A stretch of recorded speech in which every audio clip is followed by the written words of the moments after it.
नमस्कार दोस्तों, एक बार फिर से आप सभी का बहुत बहुत स्वागत है एबीआर कोचिंग सेंटर में। दोस्तों, फर्स्ट पार्ट हमने करवाया है सिंधु घाटी सभ्यता, जिसमें हमारा एक क्वेश्चन रहता है तो कौन सा हरियाणा में स्थित एक पुरातात्विक स्थल है। तो कौन सा स्थल है? राखी गढ़ी एक पुरातात्विक स्थल है हरियाणा में।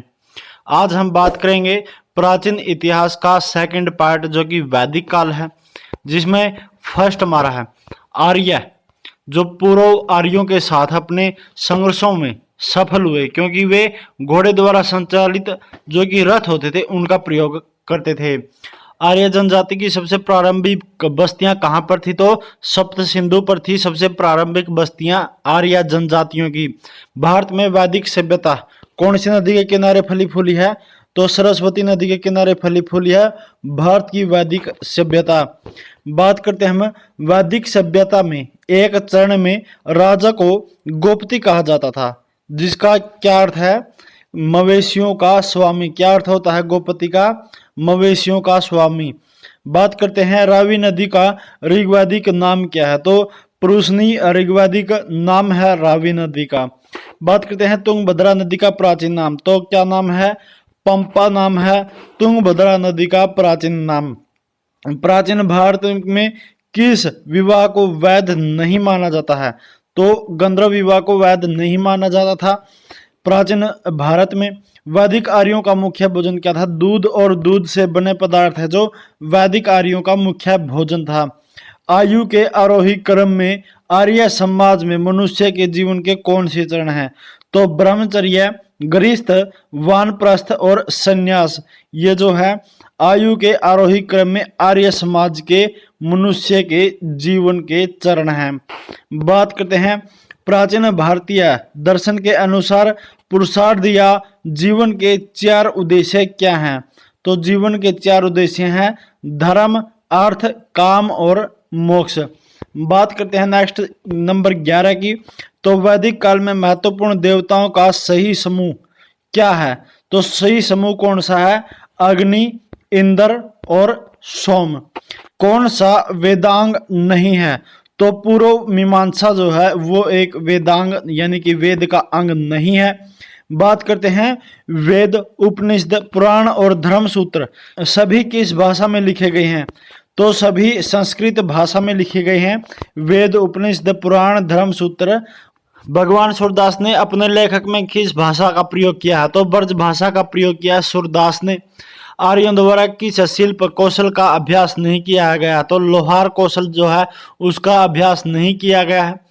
किस ऋषि के बारे में कहा जाता है कि उन्होंने दक्षिण भारत में आर्यकरण किया था? तो अगस्त्य ऋषि के बारे में कहा जाता है कि उन्होंने दक्षिण भारत में आर्यकरण किया था। नेक्स्ट बात करते हैं जनजातियां। मुखिया के चुनाव में सामान्यतः कौन सी जनजातियां सभाएं शामिल होती थी? तो समिति सभाएं हैं, जो जनजातीय सभाएं हैं वो मुखिया के चुनाव में शामिल होती थी। नेक्स्ट है वैदिक भजनों या मंत्रों का संग्रह को किसके रूप में जाना जाता है? तो संहिता के रूप में जाना जाता है।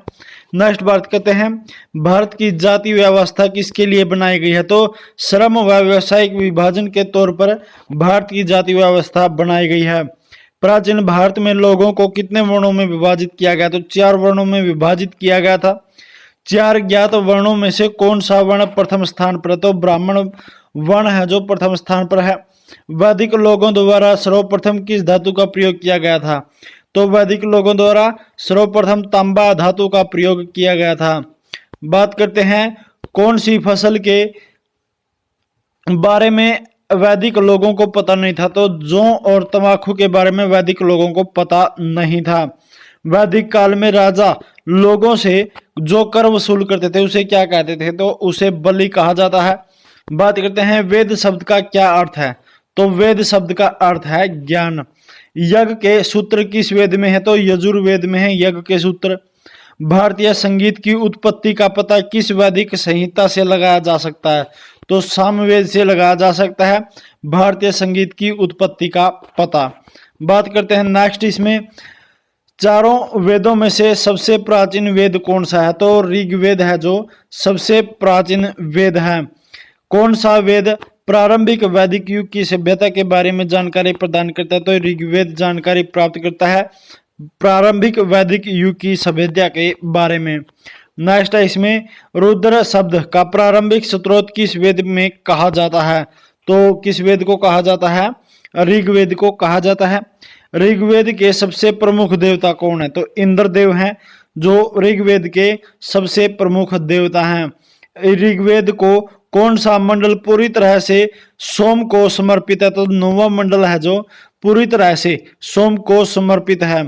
मनुस्मृति जिस विषय से संबंधित है वह किससे संबंधित है? तो वह कानून से संबंधित है, मनुस्मृति। नेक्स्ट हम बात करते हैं उपनिषद क्या है? तो उपनिषद है जो हिंदू दर्शन का स्रोत है। नेक्स्ट है उपनिषद शब्द का शाब्दिक अर्थ क्या है? तो श्रद्धा पूर्वक पास बैठना उपनिषद शब्द का शाब्दिक अर्थ है। सत्यमेव जयते शब्द है जो किस उपनिषद से लिया गया? तो मुंडक उपनिषद से लिया गया है सत्यमेव जयते।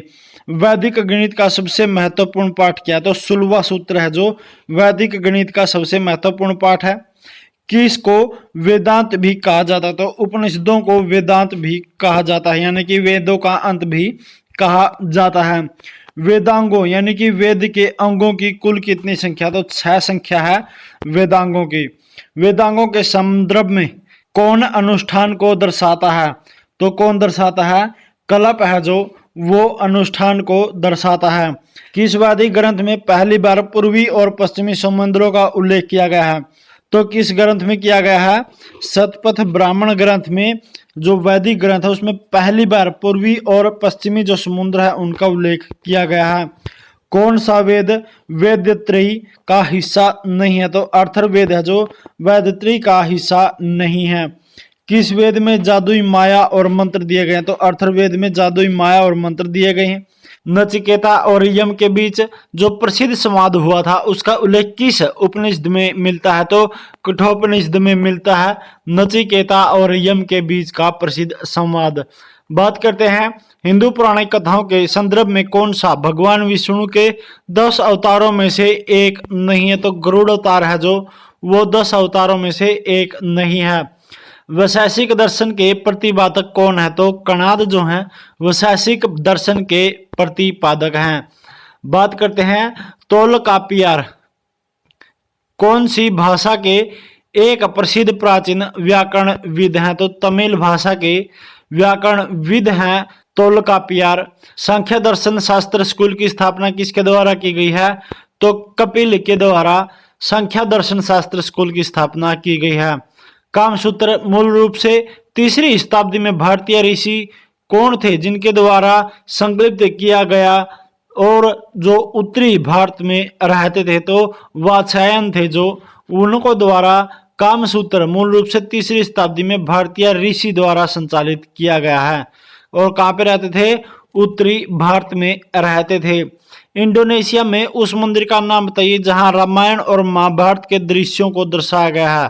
तो बोरोबुदुर है जो इंडोनेशिया में मंदिर है वहां पर रामायण और महाभारत के दृश्यों को दर्शाया गया है। वैदिक भारत में अश्वमेध अनुष्ठान से किस जानवर का संबंध है? तो किस जानवर का संबंध है अनुष्ठान अश्वमेध से? तो घोड़ा जो जानवर है उससे संबंधित है अश्वमेध अनुष्ठान। और इसी के साथ वैदिक सभ्यता में हमारा इतना ही। जल्द मिलते हैं नेक्स्ट क्लास के साथ। तब तक के लिए जिन्होंने अभी तक चैनल को सब्सक्राइब नहीं किया है तो सभी से चैनल को सब्सक्राइब कर लें और आने वाले वीडियो की नोटिफिकेशन पाने के लिए घंटी का बटन जरूर दबा दें। पहले सभी प्राचीन इतिहास की क्लासें चलेगी, फिर मध्यकालीन और इसके आगे next step to step class चलती रहेंगी। तो चलिए मिलते हैं जल्दी नेक्स्ट क्लास में। तब तक के लिए खुश रहिए, खुशहाल रहिए और सुरक्षित रहिए। जय हिंद, जय भारत।